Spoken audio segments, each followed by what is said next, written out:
ஒருவேளை நாளைக்கு இந்த உலகம் அழிஞ்சிட்டா, அதுவும் நாம கற்பனை பண்ற மாதிரி இல்லாம ரொம்ப அமைதியா நடந்தா, விஞ்ஞானிகளே உண்மையில பயப்படுறசில்ல, ஒருவேளை இப்படி நடந்தா அப்படின்ற சினாரியோஸை பத்தி தான் நாம இப்போ பார்க்க போறோம். வாங்க, இந்த ஒரு கேள்வியில இருந்து ஆரம்பிக்கலாம். நாளைக்கு நீங்க காலையில எந்திரிக்கிறீங்க. வெளியில பார்க்கும்போது எல்லாமே நேத்து இருந்த மாதிரி தான் இருக்கு. ஆனா உங்களுக்கே உள்ளுக்குள்ள ஒரு உறுத்தல், ஏதோ ஒன்னு சரியில்ல, இந்த உலகம் நேத்து இருந்த மாதிரி இல்ல அப்படின்னு தோணுனா, ஜஸ்ட் ஒரு நிமிஷம் அதை கற்பனை பண்ணி பாருங்க. எந்த ஒரு பெரிய வெடிச்சத்தமும் இல்ல, எந்த ஒரு எச்சரிக்கை மணியும் அடிக்கல. அதுக்கு பதிலா காதையே கிழிக்கிற மாதிரி ஒரு அமைதி. அந்த அமைதிக்கு அப்புறம் வர்றதுதான் உண்மையான பயம். ஏன்னா என்ன நடந்துச்சுன்னு யாருக்குமே தெரியாது. இப்போ நாம பார்க்க போறது ஏதோ சயின்ஸ் ஃபிக்ஷன் படத்தோட கதை கிடையாதுங்க. இதெல்லாம் விஞ்ஞானிகள் ரொம்ப சீரியஸா விவாதிக்கிற, நிஜமாவே நடக்க வாய்ப்பு இருக்குன்னு சொல்ற சினாரியோஸ். வாங்க, அந்த பயங்கரமான சாத்தியக்கூறுகளுக்குள்ள நாமளும் ஒரு பயணம் போயிட்டு வரலாம். சரி, முதல்ல நமக்கு வெளியில இருந்து, அதாவது இந்த விஷாலமான பிரபஞ்சத்திலிருந்து நமக்கு என்னென்ன அச்சுறுத்தல்கள் வரலாம்னு பார்க்கலாம். முதல் கேள்வி கொஞ்சம் யோசிச்சு பாருங்களேன். நம்ம உயிர் வாழ்றதுக்கே ஆதாரமா இருக்கிற அந்த சூரியன் திடீர்னு ஒரு நாள் ஒரு பல்ப் ஃபியூஸ் போற மாதிரி அணைஞ்சு போயிட்டா என்ன ஆகும்? சூரிய மறைஞ்ச 8 நிமிஷத்துக்கு நமக்கு எதுவுமே தெரியாது. ஆமா, ஏன்னா அதோட கடைசி ஒளிக்கீற்று நம்ம பூமியை வந்து சேர அவ்வளோ நேரம் ஆகும். ஆனா அதுக்கப்புறம் பூமி ரொம்ப வேகமா உறைஞ்சு போக ஆரம்பிக்கும். நம்ம கண்ணுக்கு பசுமையா தெரியிற செடி கொடியெல்லாம் கருகிடும், ஒளிச்சேர்க்கை நின்னுடும், மொத்த உணவு சங்கிலியுமே நொறுங்கி விழுந்துரும். வேணும்னா பூமிக்கு அடியில கொஞ்ச காலத்துக்கு தப்பிச்சு வாழலாம், ஆனா அதுவும் தற்காலிகம்தான். அடுத்தது, நம்ம கற்பனைக்கு கூட எட்டாத ஒரு சக்தி வாய்ந்த அச்சுறுத்தல். ஒருவேளை ஒரு கருந்துளை, அதாவது ஒரு பிளாக் ஹோல் நம்ம பூமிக்குள்ள புகுந்துட்டா என்ன நடக்கும்? உங்களால நம்ப முடியுதா? ஒரு சின்ன காயின் சைஸ்ல இருக்கிற ஒரு கருந்துளையோட எடை நம்ம முழு பூமியோட எடையை விட அதிகமா இருக்குமாம். அப்படி ஒண்ணு மட்டும் பூமிக்குள்ள நுழைஞ்சா போதும், அது ஒரு புல்லட் ஆப்பிள தொலைச்சிட்டு போறது மாதிரி பூமியோட மையத்தையே கிழிச்சிட்டு போயிடும். அதோட விளைவு உடனடியா முழுமையா யாராலையுமே தடுக்க முடியாத ஒரு பேரழிவு தான் மிஞ்சும். சரி, பிரபஞ்சத்தில இருந்து இப்போ நம்ம சொந்த கிரகத்துக்கு வருவோம். சில சமயம் ஆபத்து வெளியே இருந்து தான் வரணும்னு இல்ல, நமக்கு கீழேயே நம்ம கால் அடியிலேயே கூட உருவாகலாம். எரிமலைகள் பத்தி நம்ம எல்லாருமே கேள்விப்பட்டிருப்போம். ஆனா சூப்பர் எரிமலைன்றது அதையெல்லாம் விட ரொம்பவே வேற. அது ஒரு நாடே அழியிற அளவுக்கு தாக்கத்தை ஏற்படுத்தும். அப்படி ஒன்னு நாளைக்கே வெடிச்சா என்ன ஆகும்னு யோசிச்சு பார்த்திருக்கீங்களா? உதாரணத்துக்கு, அமெரிக்கால இருக்கிற எல்லோஸ்டோன் மாதிரி ஒரு சூப்பர் எரிமலை வெடிச்சதுன்னா அதோட சாம்பல் பல வருஷங்களுக்கு வானத்தை ஒரு போர்வை மாதிரி மூடிடும். சூரிய ஒளியே பூமிக்கு வராது. இதனால பூமி ஒரு வால்கானிக் வின்டர், அதாவது எரிமலை பனிக்காலத்துக்குள்ள போயிடும். விவசாயம் மொத்தமா அழிஞ்சு உலகம் முழுக்க மிகப்பெரிய பஞ்சம் வரும். இதுல பணக்கார நாடு ஏழை நாடுன்னு எந்த வித்தியாசமும் கிடையாது, யாருமே தப்பிக்க முடியாது. நம்மள எல்லாத்தையும் கண்ணுக்கு தெரியாம ஒரு கவசம் பாதுகாத்துட்டு இருக்கு தெரியுமா?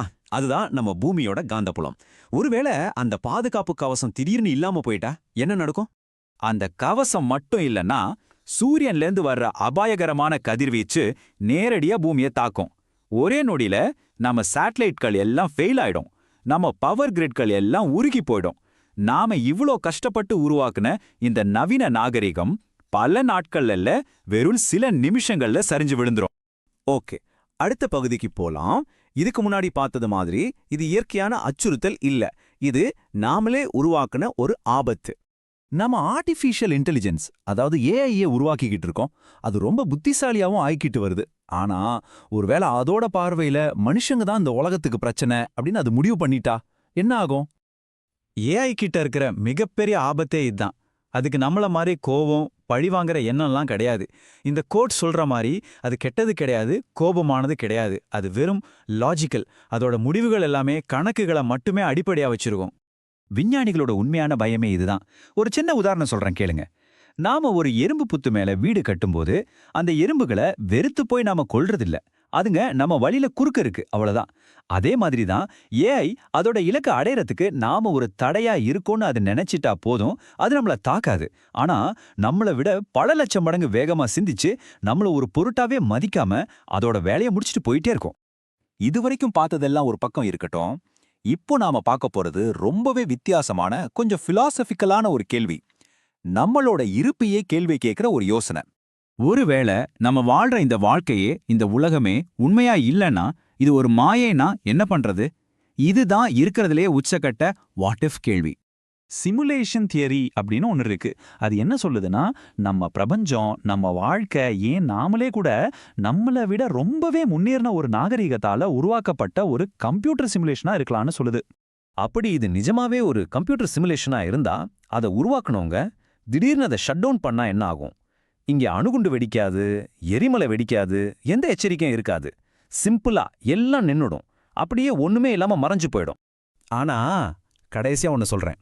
இந்த வாட் இஃப் கேள்விகள்லாம் அவங்கள பயமுறுத்துறதுக்கு மட்டும் இல்ல, நம்ம வாழ்ற இந்த வாழ்க்கை எவ்வளோ பலவீனமானது, அதே சமயம் எவ்வளோ அற்புதமானது, எவ்வளோ அரிதானது அப்படின்றத நமக்கு ஞாபகப்படுத்துறதுக்கு தான். இப்போ கேள்வி உங்ககிட்ட. நான் சொன்ன இந்த சினாரியோஸ்ல எதை கேட்டதும் உங்களுக்கு தூக்கம் போச்சு, எது உங்கள ரொம்பவே பயமுறுத்துச்சு? மறக்காம கீழே கமெண்ட்ல சொல்லுங்க. தெரிஞ்சுக்க ரொம்ப ஆவலா இருக்கேன். இந்த கலந்துரையாடல் உங்களை யோசிக்க வச்சிருந்தா கண்டிப்பா ஒரு லைக் பண்ணுங்க. இதே மாதிரி இன்னும் பல சுவாரஸ்யமான விஷயங்களை பத்தி தெரிஞ்சுக்க நம்ம சேனலுக்கு சப்ஸ்கிரைப் பண்ணுங்க. யதார்த்தத்தை பத்தி கேள்வி கேட்கறவங்க நண்பர்களுக்கும் இதை ஷேர் பண்ணுங்க. அடுத்த பதிவில் சந்திப்போம்.